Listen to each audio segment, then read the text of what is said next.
perkenalkan nama saya Angelina Maria Lorudinal Unjur, mahasiswa program studi Guru Pendidikan Sekolah Dasar semester 5 Universitas Katolik Indonesia Santo Paulus Ruteng. Di sini saya sebagai konselor. Halo, selamat pagi. Perkenalkan, saya Dionisia Ermilinda Putri Hadu. Saya mahasiswa semester 5 Pendidikan Guru Sekolah Dasar Universitas Katolik Santo Paulus Ruteng. Di sini saya berperan sebagai konseling.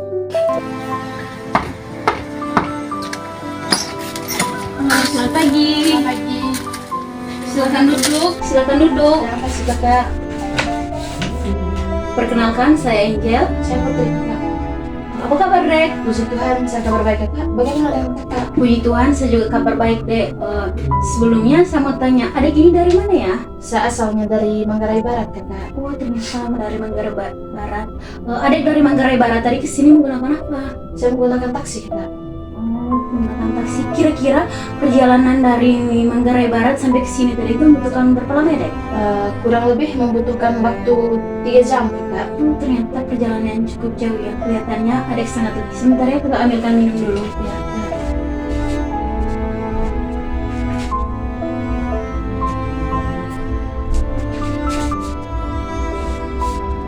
Ini Dek, silakan diminum. terima kasih kakak. Sebelumnya kakak mau tanya, Adek tahu alamat ini kira-kira dari mana ya, Dek? Oke kak, jadi saya mendapatkan alamatnya kakak itu hasil dari scroll TikTok kakak. Jadinya saya bisa tahu alamatnya.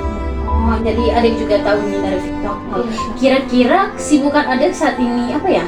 Sekarang saya sedang menempuh pendidikan di perguruan tinggi kakak, dan kebetulan sekarang saya sudah semester 5. Oh, ternyata seorang mahasiswa. Oke adik, sebelum kita melakukan proses konseling, saya akan membahas kontrak atau durasi waktu yang dibutuhkan saat proses konseling. Jadi, waktu yang dibutuhkan yaitu 20-30 menit saja. Oke kak, apakah bisa kak waktunya tambah lagi 1 jam? Itu Dek tidak bisa, karena waktu yang dibutuhkan saat konseling itu sudah hanya 20-30 menit. Apabila permasalahannya lebih dari 20-30 menit atau sampai mencapai 1 jam, kita akan membuatkan jadwal ulang untuk membahas masalah lebih lanjut. Oke baik kak. Lalu bagaimana dengan sistem pembayarannya kakak? Untuk sistem pembayarannya seperti yang ada pada brosur atau yang di video TikTok yang Adek sudah lihat. Oke baik kak. Kira-kira persoalan apa yang Adek hadapi saat ini sehingga datang ke sini? Jadi saya itu sering merasa insecure kakak. Kemudian kadang-kadang juga kakak saya merasa tekanan batin. Kira-kira persoalan apa yang Adek hadapi sehingga Adek itu merasa tekanan batin? Jadi ceritanya 1 tahun yang lalu itu kakak, saya menjalani operasi di Rumah Sakit Siloam Labuan Bajo. Dan dari operasi yang saya jalankan itu kakak, muncul pertanyaan-pertanyaan, baik itu pertanyaan yang bersifat positif maupun yang bersifat negatif. Jadi pertanyaan yang bersifat negatif inilah yang membuat saya merasa insecure dan merasa tekanan batin kakak.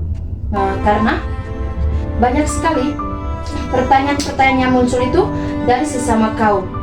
Misalnya sering sekali saya mendapatkan pertanyaan seperti kira-kira bagaimana penyebab dan kira-kira bagaimana gejala awal sehingga kamu dioperasi atau sehingga kamu menyebabkan penyakit tersebut. Mendapatkan pertanyaan-pertanyaan seperti kira-kira kamu masih bisa punya keturunan tidak? Dan pertanyaan-pertanyaan itulah yang membuat saya merasa, oh, saya sudah berbeda dari perempuan-perempuan pada umumnya. Saya sudah tidak sempurna lagi. Kira-kira apa tanggapan Adik dari pertanyaan-pertanyaan orang sekitar? Jadi tanggapan dari saya ketika saya mendapatkan pertanyaan demikian kakak, saya hanya lebih ke saran saja kakak, lebih baik kalian melakukan pemeriksaan saja biar tahu apa yang terjadi pada diri kalian. Apa apakah saat pertanyaan-pertanyaan itu kan itu sudah menjadi beban buat adik tadi. Apakah adik juga tidak menceritakan ke orang sekitar adik terkait pertanyaan-pertanyaan itu yang menjadi penguat untuk adik? Saya sering menceritakan itu kepada orang-orang terdekat saya, Kakak, dan kebetulan mereka juga memberikan penguatan. Jadi mereka memberikan motivasi bahwa itu penyakit tidak menyebabkan kamu tidak punya keturunan, dan hal itu juga sudah terbiasa terjadi pada kaum perempuan. Jadi kamu tidak perlu merasa insecure, kamu tetap sama dengan perempuan-perempuan lain. Apakah dari persoalan atas pertanyaan-pertanyaan dari teman-teman tadi atau orang-orang sekitar adik tadi, apakah persoalan itu dapat mengganggu proses perkuliahan yang adik sedang jalani saat ini? Oke, Kak, tentu saja pertanyaan itu membuat saya merasa terganggu dalam proses perkuliahan, karena kadang juga, Kakak, kalau misalnya dalam proses pembelajaran berlangsung, kadang juga pertanyaan-pertanyaan yang ada itu sering saya pikirkan di dalam proses perkuliahan, dan hal itu juga, Kakak, membuat jam tidur saya berkurang, karena saya sering kepikiran bahwa apa yang terjadi pada diri saya merupakan sebuah kekurangan yang sangat jauh dari perempuan-perempuan lain, dan kadang juga saya berpikir bahwa percuma saya sekolah tinggi-tinggi jika ujung-ujungnya orang menilai saya hanya dari kekurangan yang ada, Kakak. Terus tindakan apa yang adik lakukan untuk mengatasi persoalan yang adik alami, yang dimana tadi adik itu merasa terbebani bahkan mengganggu proses perkuliahan? Bagaimana adik itu mengembalikan semangat adik untuk tetap kuliah meskipun ada pertanyaan-pertanyaan yang membuat adik itu kadang terluka dengan pertanyaan-pertanyaan orang sekitar? Oke, Kakak, langkah pertama yang saya lakukan tuh, Kakak, kadang itu saya hanya mengurungkan diri dalam kamar. Habis itu kadang juga saya pergi adorasi, dan kadang-kadang juga ketika saya mendapatkan pertanyaan-pertanyaan itu, saya tidak bisa pendam sendiri, Kakak. Saya harus menceritakan itu kepada orang-orang terdekat saya, karena dengan hal itu saya menjadi lebih lega dan tenang, Kakak.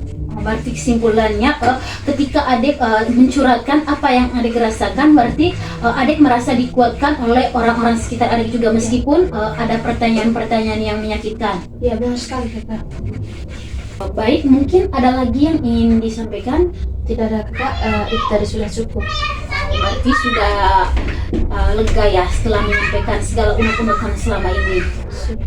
Terima kasih sebelumnya ya, Dek, ya, sudah mengunjungi klinik saya dan telah mempercayai saya untuk mendengarkan apa yang menjadi permasalahan adik selama ini. Ya, Kakak, sama-sama terima kasih juga sudah mendengarkan setiap keluh kesah saya, Kakak.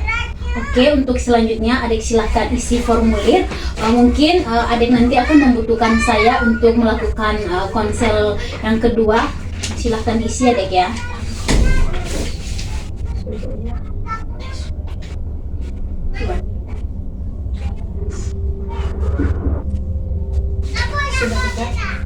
Oke, terima kasih.